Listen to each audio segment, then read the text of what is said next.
এই ভিডিওটি investing purpose এবং অবশ্যই লং টার্ম ইনভেস্টরদের জন্য। তো এই ভিডিওতে 3টি স্টক নিয়ে কথা বলা হবে যেগুলো রিনিউয়েবল এনার্জি নিয়ে কাজ করে। আর এই সেক্টরটা কিন্তু বর্তমানে প্রচণ্ড একটা বুলিশ সেক্টর আর ভীষণ ফিউচার ওরিয়েন্টেড সেক্টর, কারণ ভবিষ্যতে কিন্তু এই রিনিউয়েবল এনার্জি ছাড়া কোনো গতি নেই। আপনি যদি প্রাকৃতিক পলিউশনের কথা ভাবেন আর কি, পলিউশন কমানোর জন্য কিন্তু এই রিনিউয়েবল এনার্জি ছাড়া গতি নেই। মানে 2070-এর মধ্যে একেবারে জিরো কার্বন এমিশনের যে লক্ষ্যমাত্রা রেখেছে তাতে কিন্তু রিনিউয়েবল এনার্জি নিয়ে সেজন্যই কিন্তু বেশি মাতামাতি হচ্ছে। আর এছাড়াও আপনারা জানেন যে আমরা ভূগোলে পড়েছিলাম যে দু ধরনের শক্তি হয়, একটা হচ্ছে পুনর্নবীকরণযোগ্য আর একটা হচ্ছে অনবীকরণ, যেগুলো আর কি পুনর্নবীকরণ হয় না আর কি।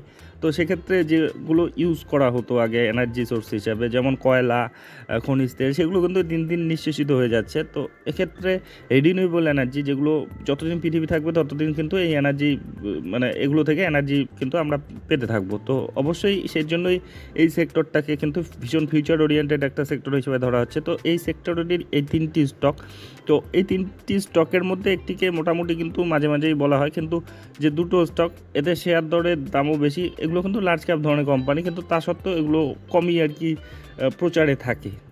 তো এই কোম্পানিগুলো পরিচয় নিয়ে এই ভিডিওটি, কিন্তু এগুলো ফান্ডামেন্টাল।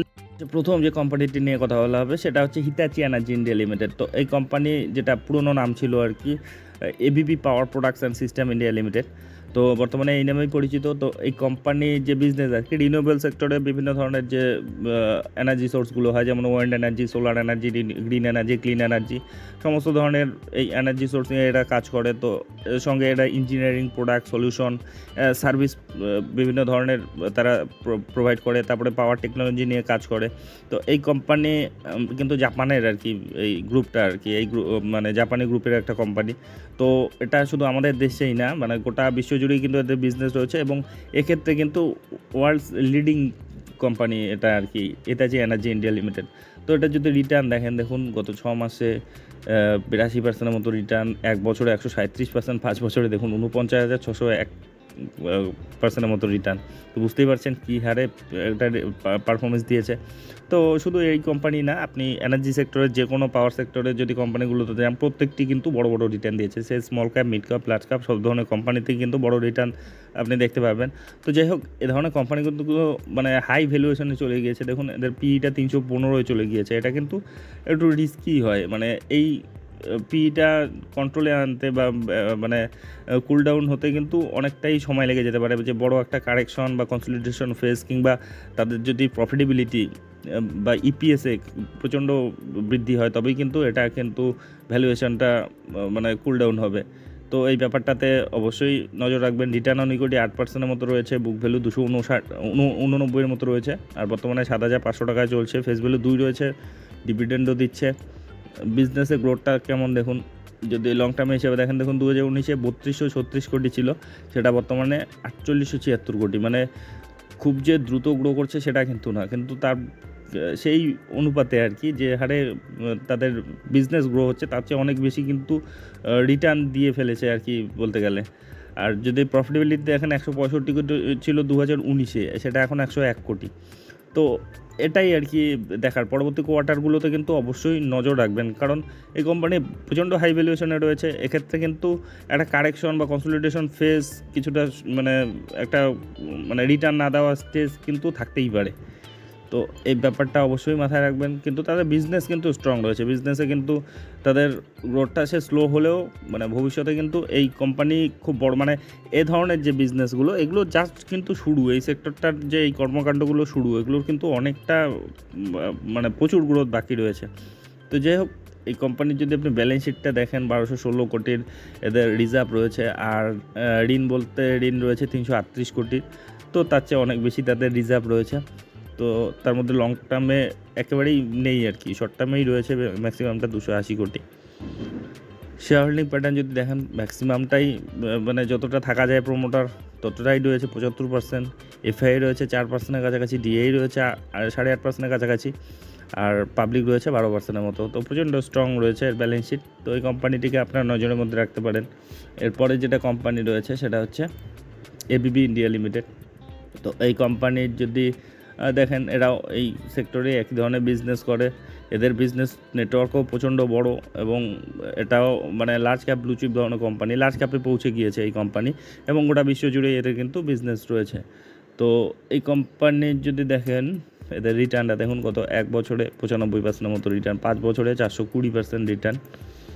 তো এই কোম্পানিগুলোর চার্টটা দেখলেই বুঝতে পারবেন, আর্নিং কিন্তু প্রচণ্ড গতি, 2020-21 পর থেকে এগুলো প্রচণ্ড গতিতে রয়েছে এই কোম্পানিগুলো। চার্টগুলো প্রায় একই রকম সবগুলো, 6,644 টাকায় চলছে। তো এই কোম্পানির যদি আপনি ফান্ডামেন্টাল প্যারামিটারগুলো দেখেন প্রায় 2 লক্ষ কোটির কাছাকাছি চলে গিয়েছে, 1,40,665 কোটি, পি রয়েছে 113, রিটার্ন অন ইকুইটি প্রায় 23%-এর কাছাকাছি, বুক ভ্যালু 281 রয়েছে, বর্তমানে 6,600 টাকায় চলছে, ফেস ভ্যালু 2 রয়েছে, ডিভিডেন্ডও দিচ্ছে।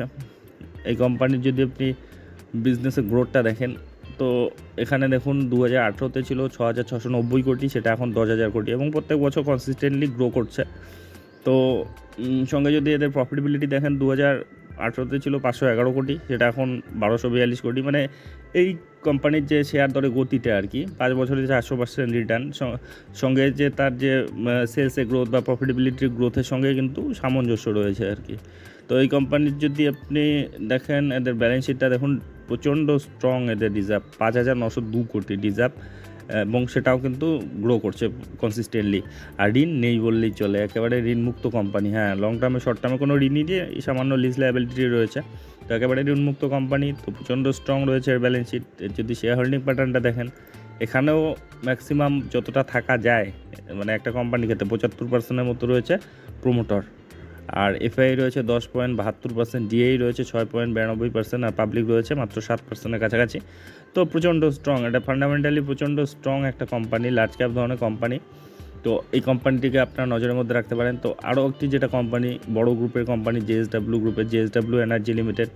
তো এরা তো এদের যদি আপনি রিটার্ন দেখেন, গত 6 মাসে 55%-এর মতো রিটার্ন, 1 বছরে 148%, আর 5 বছরে 747%-এর মতো রিটার্ন। তো এই কোম্পানি বর্তমানে 618 টাকায় চলছে শেয়ার।